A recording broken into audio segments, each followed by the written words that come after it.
It is unnecessary to write the answer from the first line till the fourth line, where the marks will be not given to that question. Answer to the point. Don't write the unnecessary answers which is not required for that question. When you read the word or when you read the passage, read line by line and word by word. In the examination, you cannot write nor underline anything on the question paper.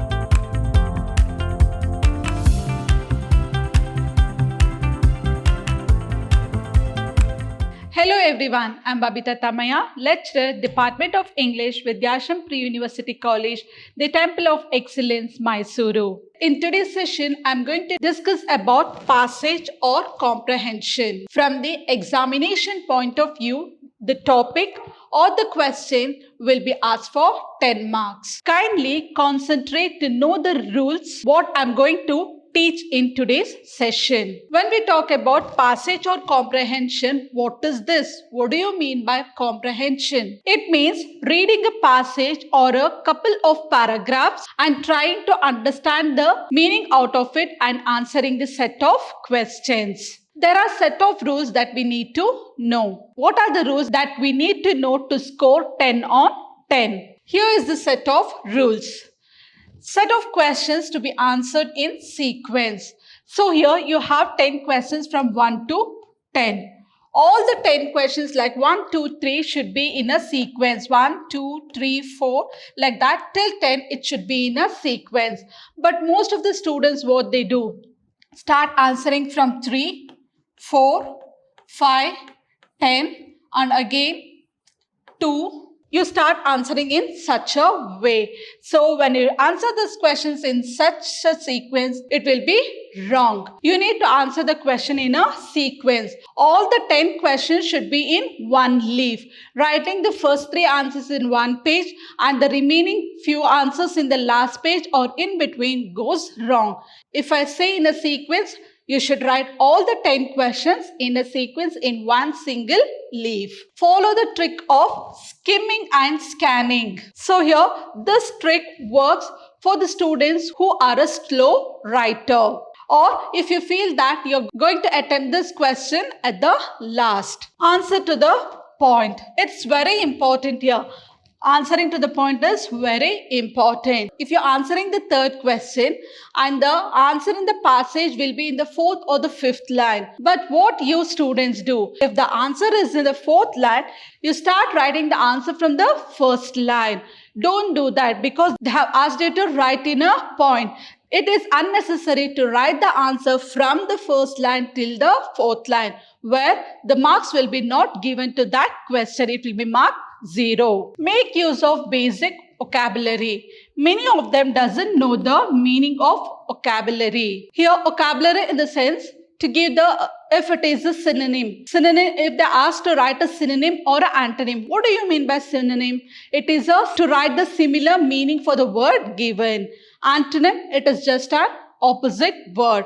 So that is the vocabulary where you should, not only that, other things also will be given, but you should know the vocabulary very well. And the next, number the answer with the right question number. When you answer the question, you should be very particular with the questions when you write it in your answer script. For example, if you're answering for the 5th question, you'll write the answer for the 5th question. But the question number what you write will be 4.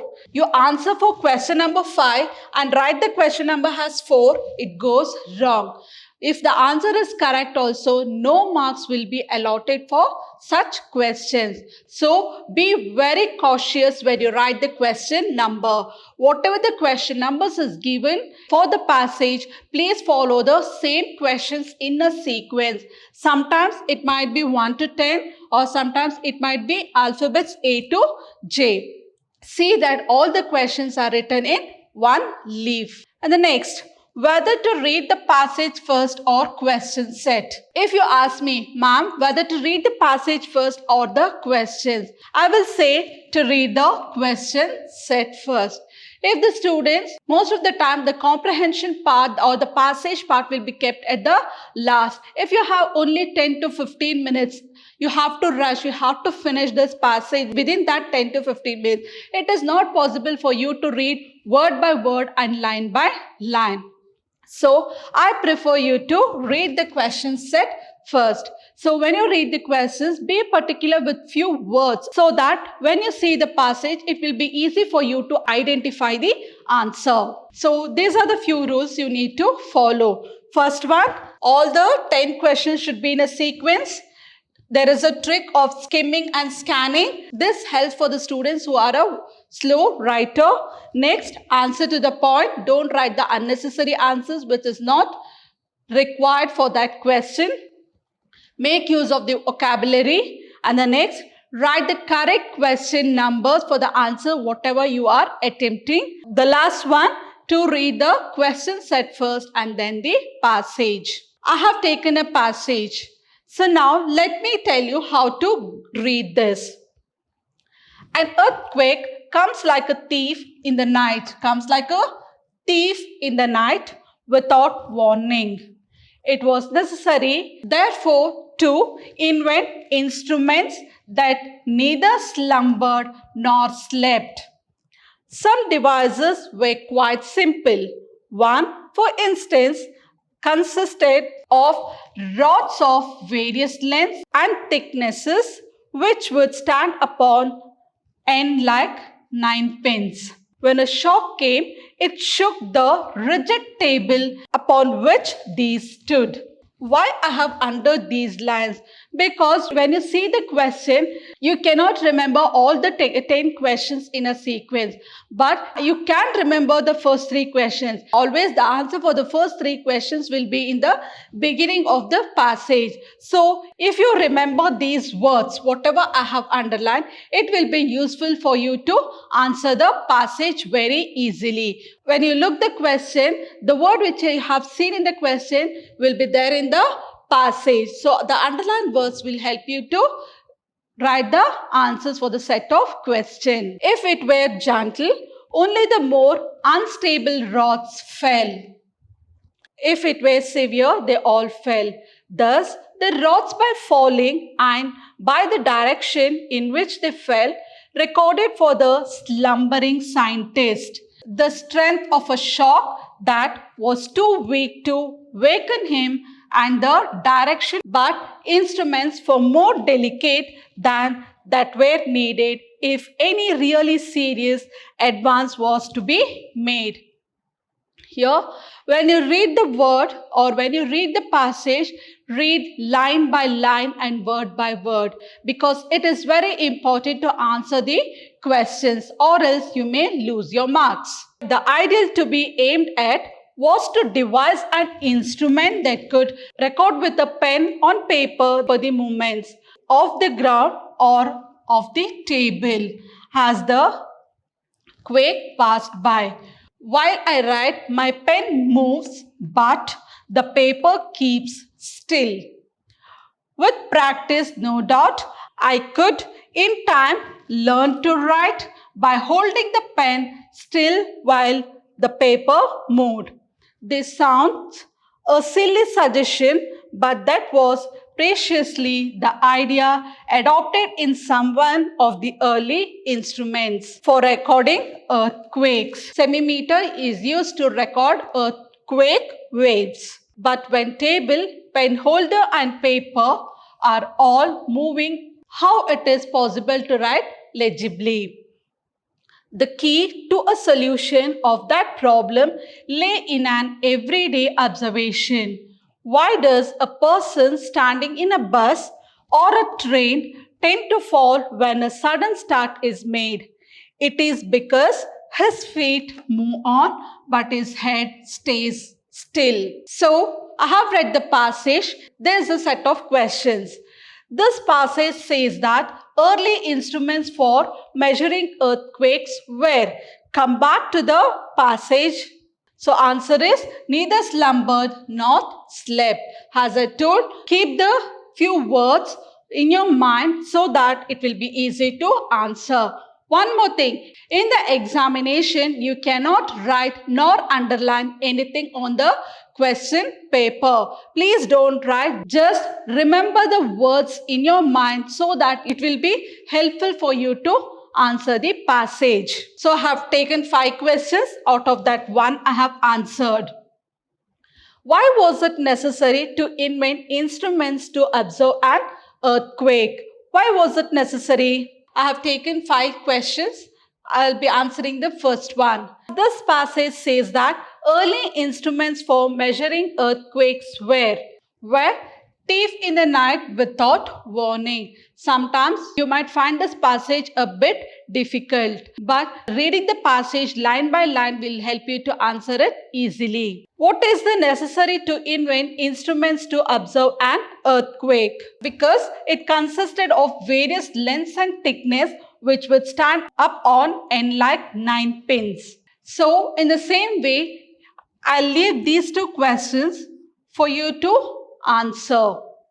Moving on to the next one. Here is the second passage. It is very simple and easy for you. I'll just read it out. Rivers have played an important and life-sustaining role in human societies for thousands of years. Many of the world's great cities lie on the bank of a great river. Where? It lies on the bank of a great river. We love our rivers and we abuse them. We use them as a source of water, for food, for transport, for recreation, as defenses, as a source of power to drive machinery, and as a means of disposing of waste. Rivers continue to be a very important source of food for societies around the world. Apart from being a rich source for fish, rivers indirectly the agriculture with supply of water for the crops. Rivers carry water and nutrients to areas around the earth. They play a very important role in the water cycle because they act as damaged channels for the surface water. Rivers drain nearly 75% of the Earth's land surface. So, how many percent of the land surface is drained here? It is 75% of the land's water is drained. River deltas shelter many different species of wildlife such as insects, mammals and birds use the delta for their homes and for food. River valleys and plains provide fertile soil. Farmers in dry regions irrigate their cropland using water carried by irrigation canals from nearby rivers. Rivers are an important energy source. Rivers are an important energy source. During the early industrial era, mills, shops and factories were built near fast-flowing rivers where water could be used for power machines. Here, why the mills, shops and factories are built near the fast-flowing rivers? Because water could be used for power machines. Steep rivers are still used to power hydroelectric plants and their waste turbines. In our culture, we do not see rivers as just water bodies. They are life-giving gods or goddesses. Yes, rivers plays an important role in our life. Here in our country, we do not see rivers as a water bodies. We see that it has a goddess. It means to say that it is a life-giving gods or goddesses.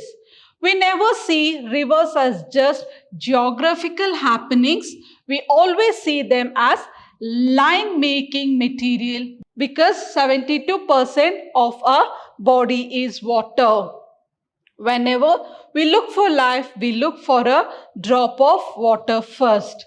So when we are too very thirsty, what we do? We just search for water here and there. So here there are 5 questions. The first one, where do many of the world's greatest cities lie? Second, mention any one of the following things for which rivers are used. Why do rivers play a very important role in the water cycle? How much of the Earth's land surface is drained by rivers? Add prefix to the word continue to form its antonym. Antonym, already I told it's an opposite word. What do you mean by prefix? You need to add a prefix to the word continue. Prefix, a word is added before the given word. So now here it's continue. Continue, adding a prefix, it is discontinue. Adding the word before the word given. Suffix, adding the word after the word given. So here I have asked for the prefix. So continue will be discontinue. So answering the passage or the comprehension, it's not very difficult. It's very easy. You can get 10 on 10 if you answer the questions properly up to the point. Once again, I'll tell all the 10 questions should be in a sequence and the question number should be correct. Whatever the question number they have given in the question paper, write the same question and the answer. Writing question number 2 and answering the question number 3, you will not be given any kind of marks. It will be marked 0 only. I'll be back with another session, that is reported speech. Reported speech is nothing but direct and indirect speech. Thank you.